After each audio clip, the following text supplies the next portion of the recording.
നമസ്കാരം. ഇന്ന് 2025 മാർച്ച് മാസം 8-ാം തീയതി ശനിയാഴ്ച. എല്ലാ ഓസ്ട്രേലിയൻ മലയാളികൾക്കും ഗുഡ് മോർണിംഗ് ഓസ്ട്രേലിയയുടെ മോർണിംഗ് ന്യൂസിലേക്ക് സ്വാഗതം.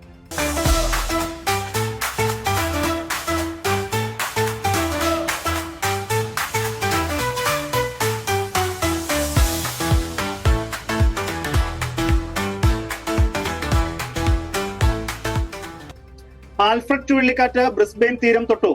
45 ലക്ഷത്തിലധികം ആളുകളെയും 10 ലക്ഷത്തിലധികം വീടുകളും ആൽഫ്രഡ് സാരമായി ബാധിക്കും. വെള്ളപ്പൊക്ക ബാധിത പ്രദേശങ്ങളിലെ ആയിരക്കണക്കിന് ആളുകളെ ഇന്നലെ തന്നെ ദുരിതാശ്വാസ ക്യാമ്പുകളിലേക്ക് മാറ്റിയിരുന്നു. വിവിധ വകുപ്പുകളുടെ ഏകോപനത്തിലൂടെ ദുരിതാശ്വാസ പ്രവർത്തനങ്ങൾക്ക് ക്യൂൻസ്ലാൻഡിലും ന്യൂ സൗത്ത് വെയിൽസിലും പുരോഗമിക്കുകയാണ്.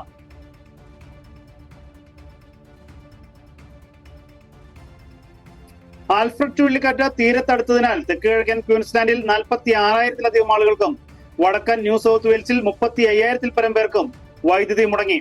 വരും മണിക്കൂറുകളിൽ സ്ഥിതിഗതികൾ കൂടുതൽ വഷളാകുന്നതിനുള്ള സാധ്യതയുണ്ടെന്ന് ഊർജ്ജ വിഭാഗം അറിയിച്ചു. മണിക്കൂറിൽ 120 കിലോമീറ്റർ വേഗതയിൽ വീശിയ കാറ്റാണ് വൈദ്യുതി ബന്ധം പലയിടത്തും തകരാറിലാക്കിയത്. കാറ്റിന്റെ ആഘാതം പൂർണ്ണമായും അവസാനിച്ചതിന് ശേഷമേ വൈദ്യുതി പുനഃസ്ഥാപിക്കാൻ കഴിയുകയെന്ന് ഊർജ്ജ വിഭാഗം വ്യക്തമാക്കി.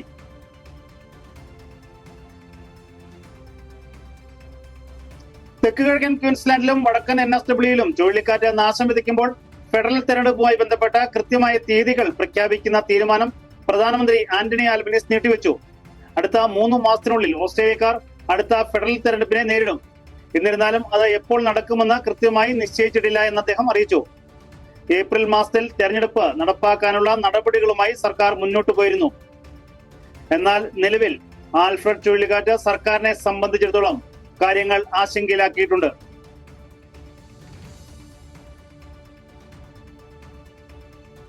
ഉഷ്ണമേഖല ചുഴലിക്കാറ്റ് ആൽഫ്രഡ് മൂലമുണ്ടായ വൻ തിരമാലകൾക്കും കൊടുങ്കാറ്റിനുമിടയിൽ വടക്കൻ ന്യൂ സൗത്ത് വെയിൽസിലെ കടൽ തീരത്ത് തിമിംഗലത്തിന്റെ ജഡം കണ്ടെത്തി.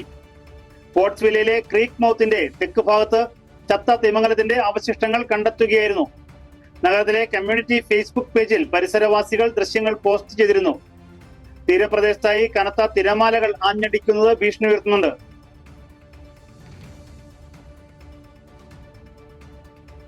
അബലോൺ വൈറൽ ഗാംഗ്ലിയോന്യൂറൈറ്റിസ് രോഗത്തിന്റെ വ്യാപനം തടയാൻ സൗത്ത് ഓസ്ട്രേലിയയിലെ അബലോൺ മത്സ്യബന്ധനം താൽക്കാലികമായി നിർത്തിവച്ചു.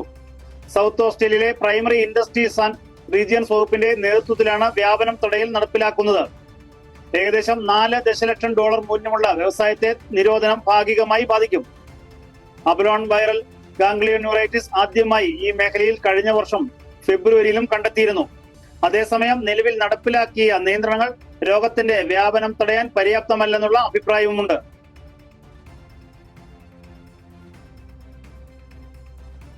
സിഡ്നിയിലേക്ക് പോവുകയായിരുന്ന ജെറ്റ് സ്റ്റാർ വിമാനത്തിൽ നിന്ന് തോക്കുമായി അറസ്റ്റ് ചെയ്ത കൗമാരക്കാരനെ ജുവനൈൽ കോടതിയിൽ ഹാജരാക്കി. 17 വയസ്സുള്ള ഒരു ആൺകുട്ടിയെയാണ് തോക്കും വെടിക്കോപ്പുകളുമായി പോലീസ് വ്യാഴാഴ്ച അറസ്റ്റ് ചെയ്തത്. തോക്ക് കണ്ടെത്തിയതോടെ കൗമാരക്കാരനെ യാത്രക്കാരനും പൈലറ്റും ചേർന്ന് തടഞ്ഞു വെക്കുകയും തുടർന്ന് പോലീസിൽ വിവരമറിയിക്കുകയുമായിരുന്നു. സംഭവത്തിന് പിന്നാലെ വിക്ടോറിയയിലെ ആവലോൺ വിമാനത്താവളം താൽക്കാലികമായി പ്രവർത്തനമടച്ചിരുന്നു. പ്രതിക്കെതിരെ വിമാനത്തിന്റെ സുരക്ഷയെ അപകടത്തിലാക്കൽ, വ്യാജ ബോംബ് ഭീഷണി, തോക്ക് കൈവശം വെക്കൽ എന്നിവ ഉൾപ്പെടെ 12 കുറ്റങ്ങൾ ചുമത്തിയതായി പോലീസ് അറിയിച്ചു.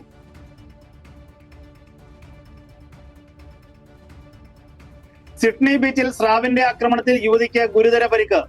ഇന്നലെ ഉച്ചയ്ക്കാണ് യുവതി ആക്രമണത്തിന് ഇരയായത്. യുവതിക്ക് വയറിനും കാലിനും ഗുരുതര പരിക്കേറ്റിട്ടുണ്ട്. അപകടത്തെ തുടർന്ന് ബുന്ദീനയ്ക്ക് സമീപമുള്ള ഗുന്യ ബീച്ചിലേക്ക് അടിയന്തര സേവനങ്ങളെത്തി യുവതിയെ രക്ഷപ്പെടുത്തി വിദഗ്ധ ചികിത്സയ്ക്കായി ആശുപത്രിയിലേക്ക് മാറ്റി.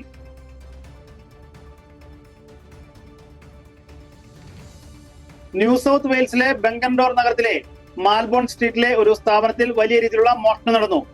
ഇന്നലെ പുലർച്ചെയാണ് മോഷണം നടന്നത്. മോഷണ റിപ്പോർട്ടിനെ തുടർന്ന് മണാരോ പോലീസ് ഉദ്യോഗസ്ഥർ സ്ഥലത്തെത്തി പ്രതിയെ പിടികൂടാൻ ശ്രമിച്ചെങ്കിലും പ്രതി പോലീസ് വാഹനത്തിൽ കയറി രക്ഷപ്പെട്ടു. ACT NSW പോലീസ് സംയുക്തമായി അന്വേഷണം ആരംഭിച്ചിട്ടുണ്ട്. സംഭവവുമായി ബന്ധപ്പെട്ട് എന്തെങ്കിലും വിവരം ലഭിക്കുന്നവർ പോലീസിനെ അറിയിക്കണമെന്ന് അഭ്യർത്ഥിച്ചു. This part of the program sponsored by Tharawad Restaurant, Corinda, Brisbane.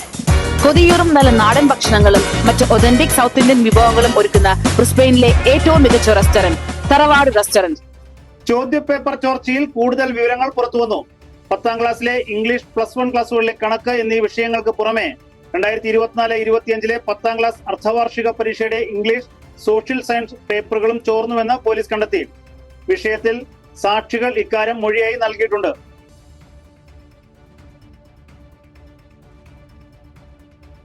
അപകടകാരികളായ കാട്ടുപന്നികളെ വെടിവെച്ച് കൊല്ലുന്നതിനായുള്ള തുക നിശ്ചയിച്ചു. കാട്ടുപന്നികളെ കൊല്ലുന്ന ഷൂട്ടർക്ക് 1500 രൂപ ഓണറേറിയം നൽകാനാണ് സർക്കാരിന്റെ തീരുമാനം. നേരത്തെ ഇത് 1000 രൂപയായിരുന്നു.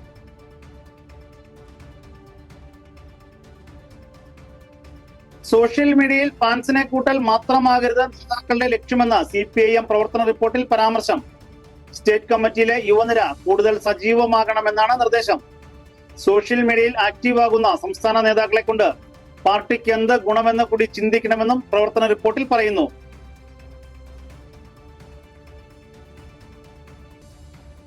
തദ്ദേശ സ്വയംഭരണ വാർഡ് വിഭജനം ചോദ്യം ചെയ്തുള്ള അപ്പീലിൽ സംസ്ഥാന സർക്കാരിന് സുപ്രീം കോടതിയുടെ നോട്ടീസ്.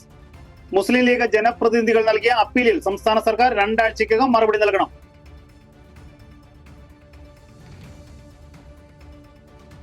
ഇതോടുകൂടി ഈ വാർത്താ ബുള്ളറ്റിൻ ഇവിടെ അവസാനിക്കുന്നു.